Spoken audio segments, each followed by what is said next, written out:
അങ്ങനെ അവസാനം smart phone ബ്രാൻഡുകളുടെ റാങ്കിങ് വന്നിരിക്കുകയാണ്, എസ്പെഷ്യലി ഇന്ത്യയിലെ. അതായത് ഈ വർഷം ഏതൊക്കെ ബ്രാൻഡുകളാണ് ഉയർന്നിരിക്കുന്നതും താന്നിരിക്കുന്നതെന്നുള്ള ഡേറ്റാസ് ഒക്കെ വന്നിരിക്കുകയാണ്. പക്ഷേ പല ഇങ്ങനത്തെ ഡേറ്റാസ് റിപ്പോർട്ട്സ് ഒക്കെ ഇറക്കുന്നവർക്ക് പല ഒപ്പീനിയൻസ് ആണ്. എന്നാലും വളരെ ട്രസ്റ്റബിൾ ആയിട്ടുള്ള ഒരു സോഴ്സിൽ നിന്ന് വന്നിട്ടുണ്ട്. അപ്പൊ അവരുടെ ഒരു റിപ്പോർട്ട് പ്രകാരം Q1 2023 നിന്ന് Q1 2024 സ്മാർട്ട് ഫോണുകൾ ബ്രാൻഡുകളുടെ പ്രോഫിറ്റ് ഷെയറിനെ പറ്റി അല്ലെങ്കിൽ മാർക്കറ്റ് ഷെയറിനെ പറ്റി ഒരു ഡേറ്റ വന്നിരിക്കുകയാണ്. അതായത് 2023 ക്വാർട്ടർ 1 എങ്ങനെയായിരുന്നു അതിൽ നിന്ന് എന്തുമാത്രം ഇമ്പ്രൂവ്മെന്റ് ആണ് 2024 ക്വാർട്ടർ 1 വന്നിട്ടുള്ളതെന്നാണ് ഈ ഒരു റിപ്പോർട്ട്സ് പറയുന്നത്. അപ്പൊ നമുക്ക് അത് കാര്യമായിട്ട് തന്നെ നോക്കാം. ഇനി കൗണ്ടർ പോയിന്റിന്റെ റിപ്പോർട്ട് പ്രകാരം ആദ്യമായിട്ട് വന്നിരിക്കുന്നത് സാംസങ് മൊബൈൽസ് അല്ല, വിവോ മൊബൈൽസ് ആണ്. അതെ, നമ്മുടെ വിവോ അണ്ണനാണ് ഫസ്റ്റ് വന്നിരിക്കുന്നത്. ആദ്യം ഒരു സർപ്രൈസ് ഒക്കെ കാണും, പക്ഷേ അതായത് 17.5% മാർക്കറ്റ് ഷെയർ ആയിരുന്നു Q1 2023. വിവോ പക്ഷെ ഈ വർഷം കറക്റ്റ് 19.2 എന്ന് പറഞ്ഞ മാർക്കറ്റ് ഷെയറിലേക്ക് എത്തിയിരിക്കുകയാണ്. അതായത് 19.2. അതായത് വിവോ കയറി ഫസ്റ്റ് അടിച്ചിരിക്കുകയാണ് ഇന്ത്യയിൽ. ഇത് കൗണ്ടർ പോയിന്റ് റിസർച്ച് പ്രകാരമാണ്. അപ്പോൾ സ്വാഭാവികമായിട്ട് നമ്മൾ ചിന്തിക്കുക ഏത് ഫോൺസിലായിരിക്കും വന്നിരിക്കുന്നുള്ളത്. നമ്മൾ വിചാരിക്കും X സീരീസ് ആയിരിക്കും, അല്ല, വിവോയുടെ Y സീരീസ്, വിവോയുടെ V സീരീസ്, ഈ രണ്ടെണ്ണത്തിന്റെ ബലത്തിലാണ് ഓഫ്ലൈൻ എന്തുമാത്രം പിടിക്കാവോ അങ്ങനെ നമുക്ക് ഒരു ബ്രാൻഡിനെ മുന്നോട്ടെടുക്കാൻ പറ്റും, അല്ലെങ്കിൽ റാങ്കിങ് കയറ്റാൻ പറ്റും. ഓഫ്ലൈൻ ഫോൺസ് കൊണ്ട് മാത്രം ഇവർ കയറി വരികയാണ്. പിന്നെ ഈ T സീരീസ് ഓഫ്ലൈനിൽ ഉണ്ടോ എന്ന് എനിക്കറിയില്ല കേട്ടോ, പക്ഷേ T സീരീസ് ആക്ച്വലി ഗുഡാണ്. അത് ഓഫ്ലൈനിൽ അതേ പ്രൈസിൽ തന്നെ ആണെങ്കിൽ വെരി ഗുഡ് ആയിരിക്കും. സെക്കൻഡ് പൊസിഷനിലുള്ളത് സാംസങ് മൊബൈൽസ് അല്ല, കഴിഞ്ഞ വർഷം താഴ്ന്നുപോയ ഷവോമിയാണ്. അതെ, എന്നെ പറ്റി തരത്തില്ല. ഷവോമി 17.5 ആയിരുന്നു മാർക്കറ്റ് ഷെയർ 2023 Q1. ഇപ്പോൾ ഷവോമിയുടെ മാർക്കറ്റ് ഷെയർ എന്ന് പറയുന്നത് 18.8 ആണ്. അതായത് വിവോയുടെ തൊട്ടടുത്തുണ്ട്. വിവോനെ എപ്പോൾ വേണമെങ്കിലും പൊട്ടിക്കാം. പിന്നെ ഷവോമിയുടെ അകത്ത് പോക്കോ ഉണ്ട്, അത് വേറൊരു കാര്യം. പോക്കോ ഇൻക്ലൂഡഡ് ആണ്. പോക്കോ ഇല്ലെങ്കിൽ ഷവോമി താഴെ പോകും, അത് വേറെ കാര്യം. ഇനി ഷവോമിയുടെ ഏത് ഫോൺസ് ആണ് ഹിറ്റാന്ന് ചോദിച്ചു കഴിഞ്ഞാൽ നിങ്ങളൊക്കെ അത്ഭുതപ്പെടും. റെഡ്മി നോട്ട് 13 Pro ഒക്കെ അത്യാവശ്യം സെയിൽസ് ആയ ഫോൺസ് ആണ്. 13C എന്ന് പറഞ്ഞ ഫോണും സെയിലായിരുന്നു. പോക്കോ നമ്മൾ വിചാരിക്കുക X സീരീസ് ആയിരിക്കും ഫേമസ് ആയെന്ന്, അല്ല. പോക്കോയുടെ X6 Pro ഒക്കെ നല്ലതാണ്, പക്ഷേ പോക്കോയുടെ ഫേമസ് ആയിട്ടുള്ള C സീരീസും M സീരീസും ആണ്. അതായത് നമ്മൾ വിചാരിക്കുന്ന പോലെയല്ല. നമ്മൾ ഒരു ബ്രാൻഡിന് നല്ല ഫോൺ ഇറങ്ങുമെന്ന് പറയുമെങ്കിലും സെയിൽസിൽ വരുമ്പോൾ ആ ഫോൺ ചിലപ്പോൾ പരാജയമായിരിക്കും. സെയിൽസിൽ ഫോൺ നല്ലതായിരിക്കും, പക്ഷേ സെയിൽസിൽ കയറുന്ന ചില തൊട്ടി ഫോൺസൊക്കെ ആയിരിക്കും. ഒന്നും പറയാനില്ല. സത്യം പറഞ്ഞാൽ ഒരു രീതിയിൽ അതൊരു മാനിപ്പുലേറ്റീവ് തിങ് ആണെന്ന് എനിക്ക് തോന്നുന്നു. കാരണം നല്ല ആൾക്കാരിലേക്ക് എത്തേണ്ടത്. എന്തിനാണ് ഈ പറഞ്ഞ തൊട്ടി സെറ്റപ്പുള്ള ഫോൺസുകൾ എങ്ങനെ ആൾക്കാരിലേക്ക് എത്തി അത്രയും മാർക്കറ്റ് ചെയ്ത് അവരുടെ തലയിൽ അടിച്ചെടുപ്പിക്കുന്നതിൽ എനിക്ക് പേഴ്സണലി താല്പര്യമില്ല. പിന്നെ ബഡ്ജറ്റ് സീരീസ് ഫോൺസ് വിൽക്കുന്നത് ആ ഒരു ബഡ്ജറ്റ് കാറ്റഗറി ഉള്ളവർക്ക് വേണ്ടി കേട്ടോ. അതിനകത്ത് നമുക്ക് കുറ്റം പറയാൻ പറ്റില്ല. C സീരീസ് M സീരീസ് ഒക്കെ. സോ ഷവോമി ഫസ്റ്റ് ആകാൻ പോകും വൈകാതെ. ഇനി മൂന്നാം സ്ഥാനത്തിരിക്കുന്നത് അതെ സാംസങ് മൊബൈൽസ് ആണ്. ഫൈനലി 20.3% മാർക്കറ്റ് ഷെയർ 2023 ഉണ്ടായിരുന്ന Q1. ഇപ്പോൾ അത് ചുരുങ്ങി 17.5% ആയി. അതാണ് ഞാൻ പറഞ്ഞ സാംസങ് കണ്ണും ചെറുതായിട്ട് താന്നു പോയെന്ന്. 2024 അവരുടെ സെയിൽസ് കുറവാണ്, പക്ഷേ സെയിൽസിൽ വമ്പനായിട്ട് നിൽക്കുന്നത് കഴിഞ്ഞ വർഷത്തെ M സീരീസും A സീരീസ് ഫോൺസാണ്. A54 M54 അങ്ങനത്തെ ഫോൺസാണ്. ഇപ്രാവശ്യം S24 നന്നായിട്ട് സെയിൽസ് പോയിട്ടുണ്ട്. S24 അൾട്രാ സെയിൽ പോയിട്ടുണ്ട്. S24 എക്സിനോസി വന്നെങ്കിൽ പോലും ആദ്യം കുറെ ക്രിറ്റിസിസം കേട്ടെങ്കിൽ പോലും സെയിൽസിൽ കൂടി, സർപ്രൈസിംഗ്ലി. അതെ, അപ്പം അറിയാമല്ലോ, നിങ്ങൾക്ക് അറിയാമെന്ന് വിശ്വസിക്കും. ഇപ്പോൾ ലോകത്തിലെ തന്നെ one of the best selling phones എന്ന് പറഞ്ഞാൽ A15 പോലുള്ള തൊട്ടി സാധനങ്ങളൊക്കെ ആയിരിക്കും. അത് അങ്ങനെയാണ്. പിന്നെ A സീരീസ് വിറ്റുവാൻ കാര്യം ഓഫ്ലൈൻ സ്റ്റോഴ്സ് ആണ്. ഓഫ്ലൈൻ സ്റ്റോഴ്സ് നമ്മളെങ്ങനെ A സീരീസിന്റെ ഒരു ഫോൺ കാണാൻ നോക്കിക്കഴിഞ്ഞാൽ നമ്മുടെ തലയിൽ അതിരിക്കും. ഓപ്പോയും വിവോ പോലെ തന്നെയാണ്. കൂടുതലൊന്നും പറയാനില്ല. Anyway Samsung mobiles is improving. നമ്മൾ വിചാരിക്കുന്ന ഫോൺസ് ഒന്നും അല്ല കയറുന്നത്, നമ്മൾ വിചാരിക്കാത്ത ഫോൺസ് ആണ്. അപ്പം അവര് ഇപ്പോൾ 3rd പൊസിഷനിലാണ്. എപ്പോഴും തിരിച്ചു വരും, കാരണം സാംസങ് അല്ലേ അടുത്ത മാർക്കറ്റ് ചെയ്ത് അവർക്ക് ഭയങ്കര കഴിവാണ് മാർക്കറ്റ് ചെയ്ത് ആൾക്കാരെ പൊട്ടനാക്കുക. അതുകൊണ്ട് കയറും, കുഴപ്പമില്ല, നമുക്ക് നോക്കാം. ഇനി 4ാം സ്ഥാനത്തിരിക്കുന്നത് നമ്മുടെ ആദ്യം പറഞ്ഞവന്റെ ഇരട്ട സഹോദരൻ കൊപ്പോയാണ്. അതായത് വിവോന്റെ കൊപ്പോ, വിവോന്റെ സ്വന്തം കൊപ്പോ, ഒപ്പോ മൊബൈൽസ് 2023 Q1 12.0% ആയിരുന്നു. ഇപ്പോൾ അവർക്ക് 10.1% ആയി ചുരുങ്ങി, ചെറുതായിട്ട് താന്നു. ഇനി റിയൽമി മൊബൈൽസ് എന്ന തൊട്ടപ്പുറത്ത്, അതായത് കൊപ്പോയുടെ മകൻ റിയൽമി മൊബൈൽസ് വെറും 9.1% ആയിരുന്നു 2023 Q1.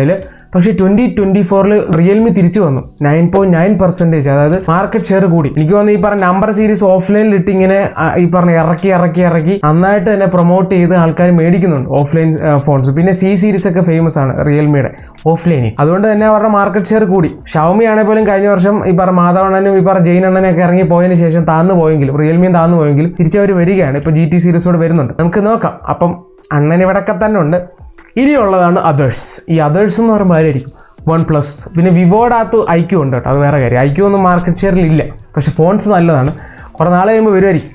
ഇനിയുള്ളതാണ് നമ്മുടെ OnePlus, ഇൻഫിനിക്സ്, ടെക്നോ, ഇങ്ങനെ കുറേ ബ്രാൻഡ്, ലാവ, ഇങ്ങനെ അതർ ബ്രാൻഡ്സൂടെ ചേർത്ത് 25.3% ആണ് 2023. പക്ഷെ അവർ 2024 ആയപ്പോൾ കുറച്ചുകൂടെ തന്നി 24.4%. അത് പല ബ്രാൻഡുകളുണ്ട് കേട്ടോ. ഇനി ചില ഇൻഡിവിജ്വൽ ഡേറ്റാസ് കൂടെ ഉണ്ട്, അത് ഞാൻ പറയാം. പിന്നെ ചില റിപ്പോർട്ട്സ് പ്രകാരം സാംസങ് തന്നെയാണ് ഫസ്റ്റ് കേട്ടോ, പക്ഷേ സെക്കൻഡ് ഷവമി വന്നിട്ടുണ്ട്. എനിക്കറിയില്ല, കുറച്ചുകൂടെ റിലയബിൾ കൗണ്ടർ പോയിന്റ് ഒക്കെ കുറച്ചൊരു 2 ആഴ്ച മുമ്പ് ഒരു ഡേറ്റ വന്നത് സാംസങ് ഫസ്റ്റ് ആണെന്നൊക്കെ, പക്ഷേ കഴിഞ്ഞ ദിവസം കൗണ്ടർ പോയിന്റിന് വന്നപ്പോഴാണ് അത് അല്ല എന്നുള്ളൊരു സത്യം വന്നത്.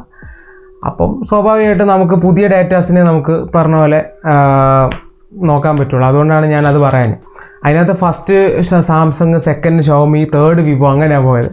അത് ഇതിന് നേരെ തിരിച്ച് ഫോർത്ത് ഈ പറഞ്ഞ ഒപ്പോ, റിയൽമി, OnePlus അങ്ങനെ. ഇനി ഇൻഡിവിജ്വലി നോക്കുവാണെങ്കിൽ OnePlus ഒക്കെ ഏത് സ്ഥാനത്താണെന്ന് നോക്കി കഴിഞ്ഞാൽ OnePlus ഏറെക്കുറെ ഒരു 6ാം സ്ഥാനത്ത് വരും. അതായത് അതേഴ്സിൻ്റെ അകത്ത് ഒരു 4.8% ഷെയറോടെ അതേഴ്സിലൊരു ടോപ്പാണ് OnePlus. OnePlusന്റെ നോഡ് C3 ലൈറ്റ് അല്ലെങ്കിൽ CE സീരീസ് ആണ് കൂടുതൽ വിറ്റ് പോകുന്നത്. നമ്മൾ വിചാരിക്കും നമ്പർ സീരീസ് ഹിറ്റ് ആകുന്നത്, അല്ല. പിന്നെ 12 സീരീസ് ഹിറ്റായി, ചെറുതായിട്ട് 12R ഒക്കെ നന്നായിട്ട് വിൽക്കുന്നുണ്ട്. പക്ഷെ നമ്മൾ വിചാരിക്കുന്ന പോലല്ല, ബഡ്ജറ്റ് ഫോൺസ് ആണ് കൂടുതൽ ഹിറ്റ് ആകുന്നത്. പക്ഷെ അന്ന് അവരുടെ ഏറ്റവും അത്ര സെറ്റപ്പ് അല്ലാത്തത് ബഡ്ജറ്റ് ഫോൺസും ആണ്. ഇപ്രാവശ്യത്തെ അല്ല കേട്ടോ, കഴിഞ്ഞ പ്രാവശ്യത്തെ C3 ലൈറ്റ് ഒക്കെ എനിക്ക് പേഴ്സണലി താല്പര്യമില്ല, പക്ഷേ ബെസ്റ്റ് സെല്ലറാണ്. പിന്നെയുള്ള നമ്മുടെ കുക്കറിന്റെ ഐഫോൺ ആണ്. അതെ, ഇത്രയും നാളെ ചരിത്രത്തിൽ, ഇന്ത്യയുടെ റിപ്പോർട്ട് ചരിത്രത്തിൽ ഇതൊരു ഐഫോൺ ഇല്ലായിരുന്നു. ഐ മീൻ ആപ്പിൾ എന്ന് പറഞ്ഞ കമ്പനി പോലും പേരില്ലായിരുന്നു, പക്ഷെ വന്നിരിക്കുകയാണ്. അതേഴ്സിന്റെ അകത്ത് 4.1%, അതായത് OnePlusന്റെ തൊട്ട് താഴെ ഐഫോൺ ഉണ്ട്. iPhone 15 ആണ് ഏറ്റവും കൂടുതൽ വിറ്റ് പോകുന്നത്. ഐഫോൺ പതിയെ മാർക്കറ്റ് ഷെയർ കൂട്ടിക്കൊണ്ടിരിക്കുക. 4.1% ചില്ലറ കളിയല്ല. കാരണം IQ പറഞ്ഞ പോലെ, നത്തിങ്, ഇങ്ങനെ പറഞ്ഞ ബ്രാൻഡ്സ് ഒക്കെ കുറച്ച് നാളായിട്ട് ഫോൺസ് ഒക്കെ ഇറക്കുന്നുണ്ടെങ്കിലും ഇവരുടെ ഫോൺസ് നല്ലതായിരുന്നെങ്കിൽ പോലും, ഇപ്പോൾ ഈവൻ മോട്ടോ ആണെങ്കിൽ പോലും നല്ലതാണെങ്കിൽ പോലും ഇവർക്കൊക്കെ കിട്ടാത്ത ഒരു മാർക്കറ്റ് ഷെയർ ഇത്രയും നാൾ ഇവിടെ ഉണ്ടായിട്ട്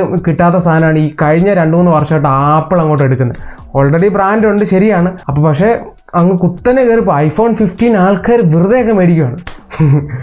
അപ്പം 4.1% കൊള്ളാം. 15 ഇനിയിപ്പോൾ അടുത്ത ഫ്ലിപ്കാർട്ടിന് സെയിൽ വരുമ്പോൾ 15 ഒന്നുകൂടെ കയറും. 16 വരുമ്പോൾ അതിനനുസരിച്ച് കൊള്ളാം. പിന്നെയുള്ള പൊക്കോടെ ഇൻഡിവിജ്വൽ ഷെയർ എന്ന് പറഞ്ഞാൽ 3.4% ആണ്. അതായത് 3 to 4%.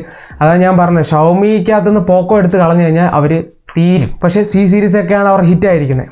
എനിവേ, പിന്നെ ഉള്ളത് മൊട്ട എണ്ണനാണ്. എനിക്ക് സങ്കടം തോന്നുന്നു, കാരണം മൊട്ട എണ്ണ നല്ല ഫോൺസാണ് ഇറക്കുന്നത്, പക്ഷെ അവർ സ്ട്രഗിളിംഗ് ആണ് ഇപ്പോഴും അവർക്ക് 3 to 4% മാർക്കറ്റ് ഷെയറേ ഉള്ളൂ. പക്ഷേ കുറച്ചുകൂടെ കയറണം. അവരുടെ എൻ്റെ ഒരു സ്കീം അനുസരിച്ച് അവർ റിയൽമിയുടെ ഒരു സ്ഥാനത്ത് വരണമെന്ന്, കാരണം അത്രയ്ക്ക് നല്ല ഫോൺസാണ് ഇവിടെ ഇറക്കുന്നത്. പണ്ട് റിയൽമിയുടെ നല്ല ഫോൺസ് ആയിരുന്നു, ആ ഒരു സെയിം സ്ട്രാറ്റജിയിലാണ് ഇപ്പോൾ മോട്ടോ നിൽക്കുന്നത്. അതുകൊണ്ടാണ് ഞാൻ പറഞ്ഞത്, അപ്പോൾ മോട്ടോ ഇച്ചിരൂടെ കയറാനിരിക്കുന്നു. നമുക്ക് നോക്കാം, കുറച്ചുകൂടെ നല്ല ഫോൺസ് ഒക്കെ ഇറക്കി കഴിഞ്ഞാൽ നന്നായിട്ട് കയറും. പിന്നെ ഈ പറഞ്ഞ ചില ഈ പറഞ്ഞ ഉടായ്പകൾ ഇവർ കാണിക്കാറുണ്ട്, എന്നാൽ പോലും ഒട്ടുമിക്കത് നല്ല ഫോൺസാണ്. Anyway 3 to 4% good. പിന്നുള്ളത് ഇൻഫിനിക്സ് ടെക്നോ അവറുകളാണ്.